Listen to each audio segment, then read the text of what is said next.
നമസ്കാരം. ഓരോ നക്ഷത്രക്കാർക്കും ഓരോ ഗുണങ്ങളാണുള്ളത്. ജനന സമയമനുസരിച്ച് ഇതിൽ മാറ്റം വരുമെങ്കിലും പൊതുഫലം എല്ലാവർക്കും ഒരുപോലെയായിരിക്കും. ചിലരെ അഗ്നി നക്ഷത്രക്കാർ എന്നാണ് വിശേഷിപ്പിക്കുന്നത്. ഇവർ വസിക്കുന്ന വീടുകളിൽ ഐശ്വര്യവും സമ്പത്തും തേടിയെത്തുമെന്നാണ് വിശ്വാസം.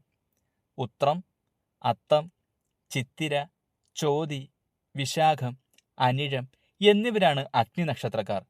അനാവശ്യമായി ആരുടെയും കാര്യത്തിൽ ഇടപെടാത്തവരാണ് ഈ നക്ഷത്രക്കാർ. സ്വതന്ത്രമായ നിലപാട് ഇവർക്കുണ്ടാകും. മറ്റുള്ളവർ ഭരിക്കാൻ വരുന്നത് ഇവർക്ക് ഇഷ്ടമല്ല. അതിനാൽ എത്രയും വേണ്ടപ്പെട്ട സുഹൃത്തുക്കളായാലും ബന്ധുക്കളായാലും ഒരു അകലം പാലിക്കാൻ ഇവർ ശ്രദ്ധിക്കാറുണ്ട്. പെട്ടെന്ന് വിഷമിക്കുന്നവരാണ് ഈ നക്ഷത്രക്കാർ. എല്ലാ വിഷയത്തിലും പെട്ടെന്ന് പ്രതികരിക്കും. പൂർത്തീകരിക്കണം എന്ന് ആഗ്രഹിക്കുന്ന പല കാര്യങ്ങളും പാതി വഴിയിൽ ഉപേക്ഷിക്കേണ്ടി വരും.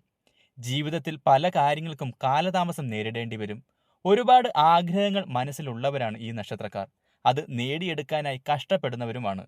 എടുത്തുചാട്ടം കാരണം ജീവിതത്തിൽ പല അബദ്ധങ്ങളിലും പെട്ടെന്ന് ചാടാനുള്ള സാധ്യത കൂടുതലാണ്. അഭിമാനികളായ ഇവർ തെറ്റുകൾ ചെയ്താൽ അത് അംഗീകരിക്കാനുള്ള മനസ്സ് കാണിക്കില്ല.